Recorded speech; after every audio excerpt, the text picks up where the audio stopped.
Today I'm going to tell you what nobody else will tell you about Pride, and we'll talk a little bit about the history. The Pride Parade kicked off with an American flag, but some of what followed was not exactly hot dogs and apple pie.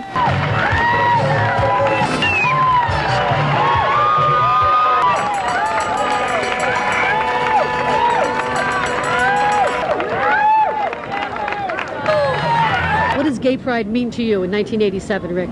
Basically, what gay pride to me means in 1987 are the people who are willing to go that extra mile, really break their back to help you out when you need it. But I guess the dirtiest secret about Pride...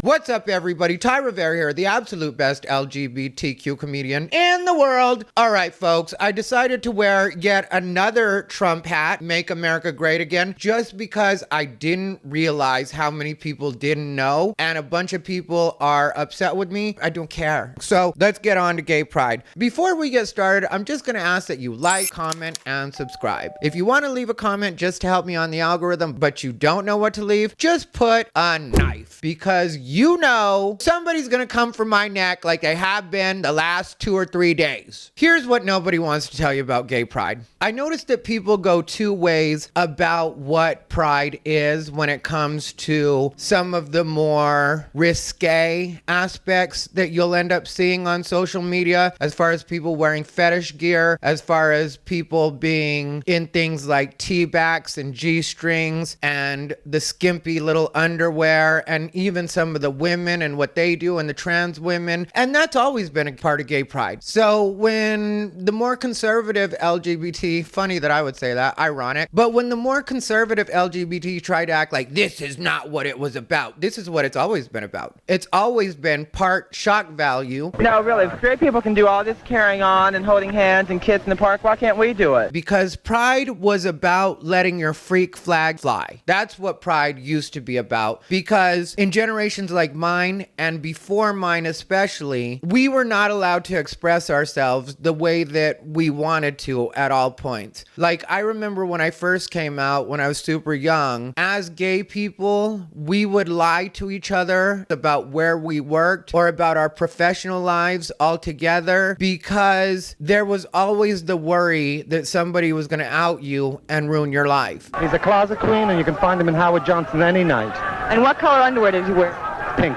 Thank you. And even though a lot of gay people would try to deny this or wouldn't like me to say this because it would be considered airing out dirty laundry, we used to weaponize that against each other. Because, you know, young relationships are often dramatic and toxic, and a lot of the newer generation doesn't so much get into it like that. But especially like Gen X and before, it did used to be a situation where breakups, they would be bad. And so LGBT people, gay people, would threaten in some cases to out each other. Like, I had my first serious boyfriend ever, such a terrible relationship, such a terrible guy. He had threatened to show my parents pictures that we had taken in compromising positions, let's say. Very good, loving it. It was pretty traumatic. He didn't end up actually doing it, but just the threat that he might actually do it was a lot for me. And that was something that I would see happen to a lot of people, where it was like, oh yeah, you're gonna break up with me? I'll call your work. I'm gonna call your work and let them know you're gay. And like I said, a lot of people from my generation might try to deny this, but this was a pretty regular thing, at least on the gay side. The lesbians seem to be a lot more amicable in their breakups, but I have seen some very toxic lesbian relationships as well. So we were so repressed at that time as far as the way that we were allowed to express ourselves. Pride was our one day to really be able to just be ourselves and be as cute as we wanted and as sexy as we wanted. There were some of us that would do it at the clubs. Let me take this off. I've made my point. Now it's getting a bit hot for that. But as far as being able to be out during the day and holding your boyfriend's hand, it was always such a spectacle. And at a point, you would usually just give up on it and be like, all right, I guess nobody's gonna leave us alone. Because in Arizona, people would verbally harass you, and sometimes it would get close to physical. I only was the victim of a hate crime I think one time, if I were to really scan my mind, it might be a little bit more than that. But definitely one time where I got jumped in a bar, and it was specifically because I was gay. And that again was when I was super young, like 17 or 18, and I was hanging out at a straight bar. But anyway, that was the thing with gay pride, was it was where you could go and be free and feel safe and be around your other people. And there were always kids at pride. And I get when parents don't want to take their kids to that, but just being 100% historically accurate, there always have been kids at pride because lesbians make mistakes.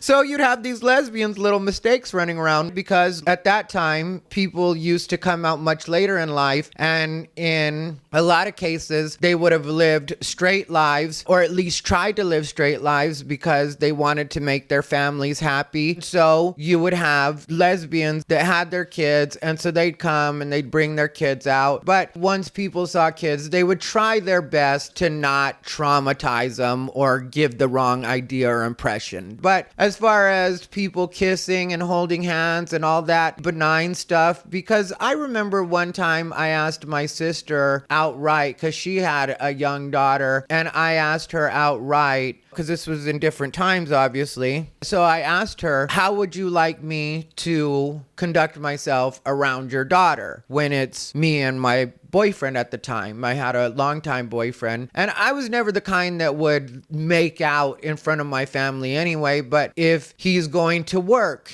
and he's got to leave and it's your regular thing, I know a lot of you probably that do that too, where you'll give your significant other a quick peck on the lips, or if we're watching TV and holding hands, or sometimes you do things that are innocent but could cause some confusion for a young kid that's used to seeing heterosexuality, like put your legs or your feet on your partner while you guys are watching TV. That's a very normal thing that straight people do as well. So I asked my sister how she wanted me to handle that, because I wanted to respect her and her family. And she was like, I don't mind, just be you. I know that you're not going to do anything that's past the line, and she's going to end up seeing that eventually anyway. So when people try to act like that's such a big deal now, I personally would just not be around anybody that wasn't comfortable with that level of me showing affection to a partner. I'm too late in my life to care about that or think about that. But also, like I said, I'm always what I consider to be completely appropriate that way when it comes to the general public altogether. I'm not usually a big, extra strong PDA person, but again, at this point in my life, I will kiss my partner, whether I'm at a restaurant, at an airport especially, because it could be the last time we see each other, not to be morbid, but that's the way I think about things, and that's the way I am at this point in my life. And when it comes to the actual fetish acts, it just seems like that has become more public when it comes to pride. But like I said, that was always there. But the difference was there did used to be a cordoned off part in pride, and there was even up until a couple years ago. I just went to a pride in 2019. Oh, and then also I went to one in 2020 as well. I went to one in Vegas and I went to one in Phoenix, and both of those, there were sectioned off areas that were 18 and over, and you had to actually show ID to get into them. And they had exhibits where people were being whipped and people were being paddled and people in the latex. And there was one that was really sexy that was like a bondage one where he was tying this guy up, and the guy was really sexy that he was tying up, and he was giving a demo on it, and he was like, this is the way you tie somebody up to show the sexiest parts. And the way he did it was really accenting this guy's muscles. And so I'm not trying to get gratuitous with you guys, but I'm just letting you know that this has been a normal thing at Pride. What seems to be different now is they're trying to take it out more into the open, and that didn't used to be the way that it was when it came to that. As far as the parade goes, usually you just saw what you saw at the parade. There would be guys in G-strings and underwear and a little bit of the fetish stuff, and that was by design also, but it was because it was our way of shocking the American public at that time into understanding that we're gonna be us no matter what you say. And again, you can see this in historical footage where it was sexy guys dancing in little underwear and little Speedos and shorts like that. That's always been a part of Pride. But now it's not really necessary to do all that because we don't really need the shock factor. So I understand when people do it to be a little bit cute or whatever, whatever. But as far as the really shocking type stuff, I don't see a point for it. And I'm not being prudish. It doesn't bother me at all. But I don't think that it's showing the best side of the community, because most people are accepting and understanding of LGBT, and it does more to repel people, and it's bad PR. But at the same time, if other people want to do it, I'm fine with letting them do it and deal with their own consequences. If we want to get a bad name for ourselves, you're right. But I wanted to talk a little bit about the history of Pride, because some people wonder where Pride came from. And where Pride came from initially was the Stonewall riots. And I don't know if everybody's heard of the Stonewall riots, but the Stonewall riots happened in New York. There was a gay bar, the Stonewall Inn, and it was owned by the mob. But even though it was a gay bar and the mob owned it, the mob would pay the police off so that they wouldn't raid the place constantly. But in exchange for that, they really jacked up the prices so that the gays could have their own spot. And that's why the mob was willing to do it. So it wasn't the mob trying to be good. I'm sure a few mob guys were DL. That's always been a thing. I dated a guy that was connected when I was in Vegas. He's the one I got the watch from, if you guys heard part of that story yesterday. I'm going to do a full video about that on my Patreon. But he was connected. But also, the other thing was they would shake down and blackmail the gays to get money from them. That's a part a lot of people don't talk about, but it is an actual part of the history of the Stonewall Inn. So anyway, what happened was, in the early morning hours of Saturday, June 28, 1969, members of the New York City Police Department staged a raid at the Stonewall Inn, a mafia-run gay bar in Manhattan's Greenwich Village neighborhood. Because that's the thing I was going to tell you, that even though the mob paid the police off, every once in a while the police would go ahead and raid it anyway. I guess just for shits and giggles. While such raids were not uncommon at NYC gay bars at the time, what was unique on this night is that the patrons had decided to fight back. So you could see how the gays would be tired of it, because here you are trying to have a good old-fashioned kiki. It's your Friday night, Saturday morning. You might have a cute one on the line and be like, this is gonna happen tonight. And then all of a sudden the police come busting up your party. It's like, no,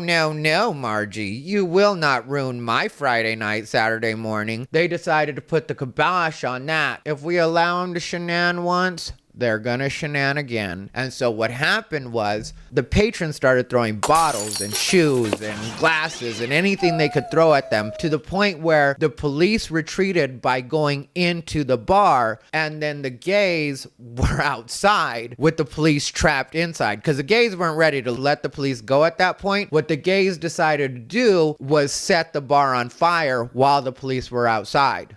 I'll let your ass on fire. Luckily, reinforcements came at a point, and then the cops got out and nobody ended up dying. And all this stuff that I'm saying, you know, when I'm being silly, I'm being silly, but all the stuff I'm saying is factual and historically correct is actually researched. I'm not just making up that those murderous gays, had had enough and decided to set the place on fire. They were like, let them have it, girl. And you know what? Back in those days, I probably would have been on their side and been like, yeah, let's set this place on fire. I got a lighter on me. Because it did used to be hard being gay. Even towards the beginning of my coming out, things got easier as things went. And I tell a story about discrimination that I've gone through, and I've had a lot of discrimination. Like I said, I think only the one hate crime. I'll really search my memory, but there have been a lot of times where the police wouldn't listen to me even though bad things were happening to me. I even had that recently when a guy pulled a gun on me and the cop didn't want to deal with it. I had it recently with the domestic situation where my ex had broken all my stuff and the police instead wanted to concentrate on my tattoos and take pictures and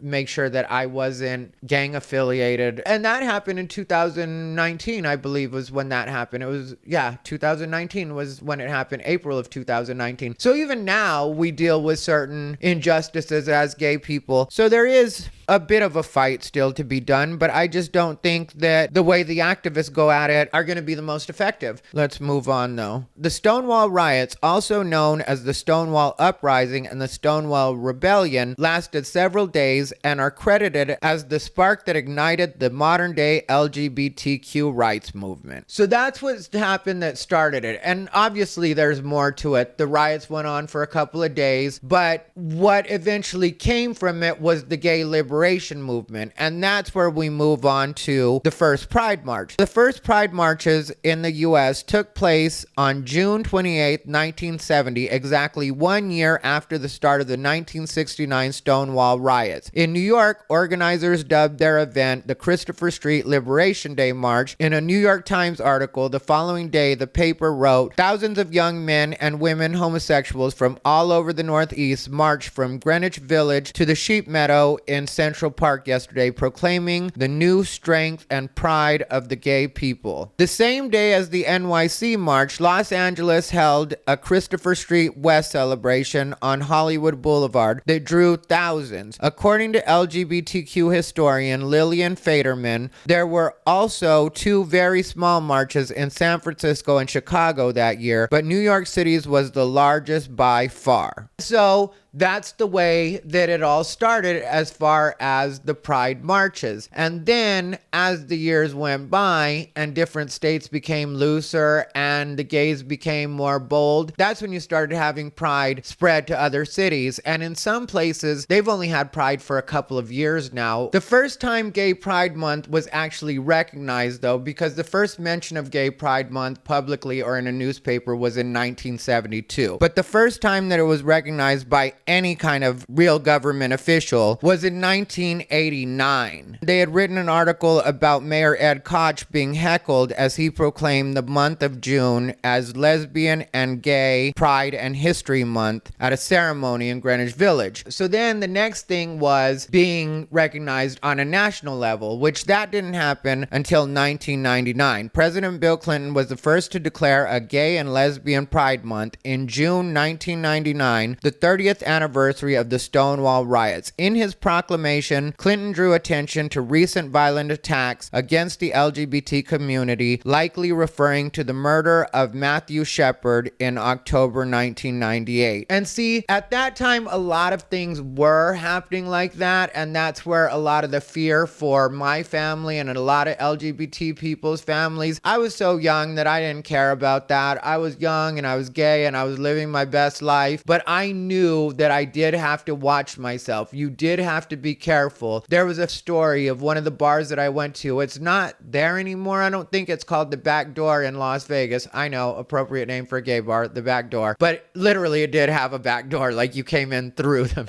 I love gay people. They're so clever. But you literally did have to come in through the back door. And they had a buzzer on it because it wasn't in a great neighborhood. So the bartender had to actually see you on the camera and then he would buzz you in for after hours. For regular hours, daytime hours, that was considered pretty safe, even though they did every once in a while get robbed. When I was coming up, it was pretty normal for gay establishments to be robbed because the thinking was effeminate men weren't going to fight back. So you could go in and steal their stuff because what are they going to do about it? That literally was the thinking. And so President Clinton decided to recognize it. And I might do a series where I talk about some of the actual hate crimes that have happened that have been particularly horrific that a lot of people haven't heard the stories of. There's even one involving Eddie Murphy, which is merely speculation and alleged that Eddie Murphy had something to do with the way that that went down. But a lot of people don't know that story. But these are all a part of LGBT history and a more dangerous time. But the story that happened at the back door was one day they went out and there was this small tree in the back, like in the parking lot, which the tree was still there when I started going. But they had found a guy naked and chained to the tree. He was dead. So that was a hate crime that happened for the Las Vegas LGBT community that I don't think gets much coverage or play anymore. Not that it would get like news coverage, but as far as the LGBT community, these are parts of our history. So then we move on to President Obama in 2016, he designated the Stonewall Inn and the surrounding area a national monument, making it the first national monument honoring LGBTQ rights. And so that's just the history of how gay pride became what it is now. The thing that I would say is probably the most inflammatory thought that I have about modern day gay pride is it's really not necessary. We as gay people expect the outside world to treat us better than we treat each other. That's the dirty secret that nobody wants to tell you about the LGBTQ community. The LGBTQ community does not respect its elders, does not respect its history, pretends to, but really does not. And that's very evident in the fact that people still talk to me, just playing. But it's kind of true because I am, for a decent amount of people, still considered sexually viable. But based on my chronological age, a lot of people in the gay community wouldn't necessarily want to hear from me if I looked my actual age. And this is something a lot of people will not actually acknowledge in the LGBT community as being one of our flaws, is that once a gay man is not considered sexually viable, they basically become ghost in the LGBTQ community. Also, the thing that's extending a lot of gay men's lives,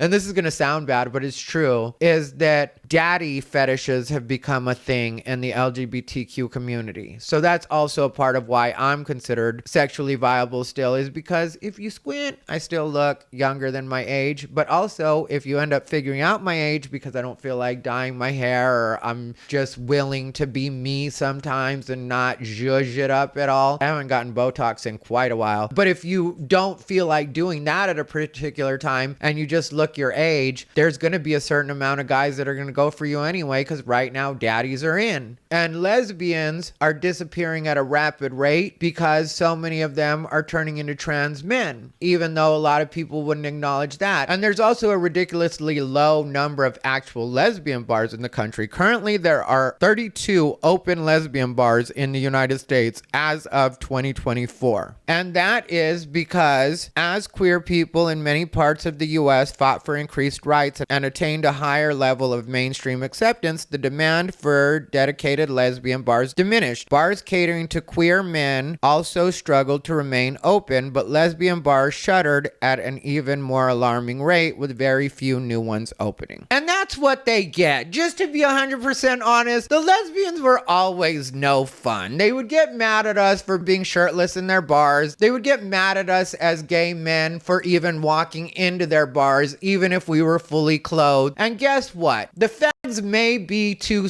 sexual, but at the same time, we're fun and we buy drinks. That's why the mafia was able to overcharge us for drinks at the Stonewall Inn, because no matter what you charge, if it's a stiff drink, the gays are gonna buy it. Trust me on that. I cannot tell you when I was drinking how much I would spend. Well, I could tell you some idea of what I would spend. And when I was in Vegas and I was really doing it big, between $100 and $300 per night when I would go to a gay bar. And sometimes I would go several nights a week. Some of you might be like, Ty, you were young, you were cute, you were living your best life. Why didn't you just have guys buy drinks for you? Because I learned very early on that when men buy you drinks, they expect at least a little bit of your time. And let me tell you, during my young years, guys would have drinks sent over to me. Literally, I'd be standing at the bar getting ready to buy my own drink. Sometimes, to be honest, when I was young and broke, I'd be standing at the bar not getting ready to buy a drink. I'd just be standing at the bar because I knew that at the bar was a place that you were likely to get drinks. So I'd be standing at the bar. Let's say it was an honest night where I was getting ready to buy a drink, and I'd be standing in line, and a guy from across the bar would literally tell the bartender, ask that guy what he wants to drink and get it on me. And so I, of course, would tell the bartender what I wanted to drink. At that time, it was a Zima and a Goldschlager shot. But I was a classy kid. I didn't want to overdo this guy. So what I would do is I would tell the bartender to charge them for the Zima, and then I would buy my shot. That's the way it worked in a lot of cases. And believe me, this happened a lot, to the point where my friends and family were impressed at the way I was able to go out with $0 and 0 cents and come home completely lit and not have had sex with anybody. I was great. I mean, like, it was really a great life. But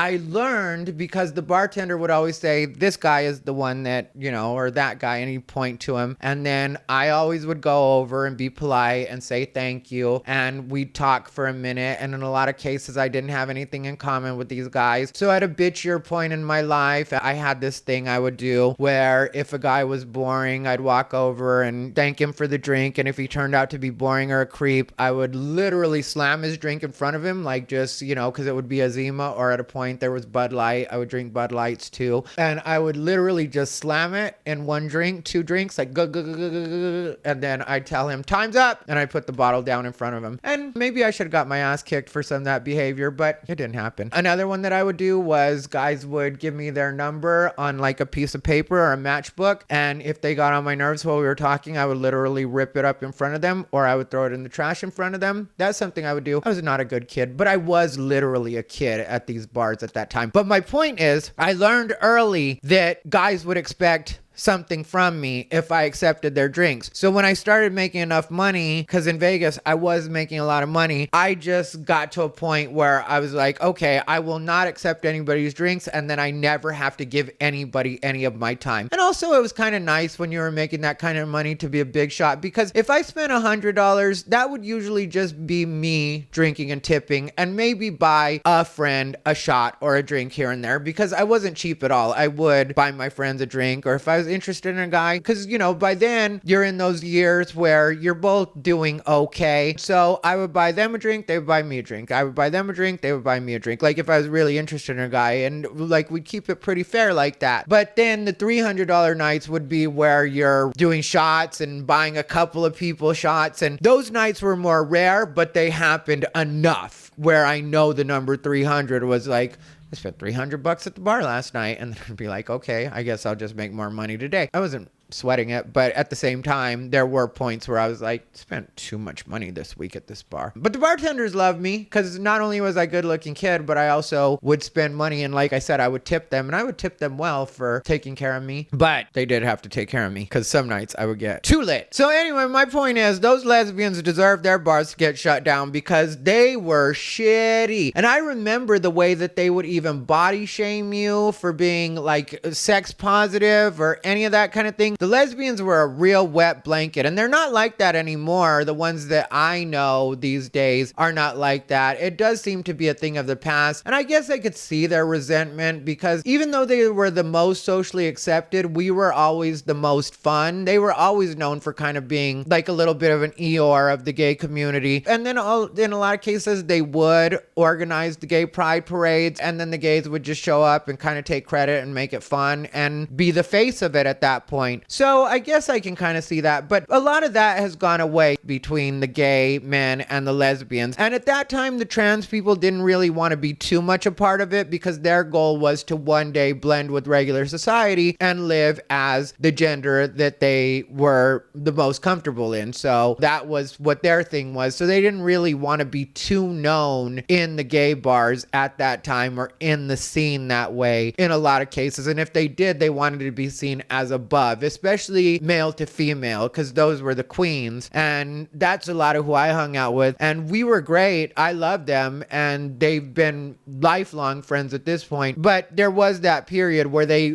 kind of wanted to be something separate from us, but they knew that they were the safest in our bars. So they would be around, but they weren't the most functional part of the community at that time. And I don't mean that in a bad way. I understand why that went down the way it did. But I guess the dirtiest secret about Pride is at this point, it really does do more to hurt the community than it does to help. And that's one of the reasons that if it were to go away, I'm not at all trying to start a campaign. I'm not saying that it should go away. But I am saying that I think if it were to go away and we were to just recognize it in a more chill kind of way, I think that the community would be in a better position at this point, because a lot of what it does now is bad PR. It really is just an excuse for corporate America to try to sell things to us. It really is just an excuse for the big wigs in the LGBT community to raise some funds. It really is a business at this point, what they charge for you to get into Pride. minimum of $20 to get into Pride, and then the drinks are going to be ridiculously expensive. They make so much money off of Pride that it's really not a community thing anymore. And also the artist, the entertainers for Pride, in a lot of cases what they do is they overpay some has-been a ridiculous amount of money to be the headliner of Pride. And then what they do with the local talent or the up-and-coming LGBT talent is they try to pay them an exposure or maybe $50. And you're in some tent that nobody's going to go to. And it really is not about the community and uplifting anybody. So when you consider that the LGBT community does everything that it can to kind of shoot itself in the foot and doesn't really take care of each other, and especially once you get to a certain age, because I would imagine with it being the way it is for gay men, and once you lose sexual viability, your life is kind of over in LGBT. I would imagine that it's like that for the lesbians as well. I don't know that to be true. Maybe I'll do some research and find out what's going on with the lesbians. I have lesbian friends. Maybe I'll do, you know what? I'll have a lesbian as a guest. Anyway, I think that's enough for now. I hope this hasn't been too rambly, but I think it was important to tell you not only some of gay pride history and the way that that's gone down and the way that I feel about gay pride, but also some of my history. Thank you, everybody. This has been Ty Rivera, the absolute best LGBTQ comedian in the world.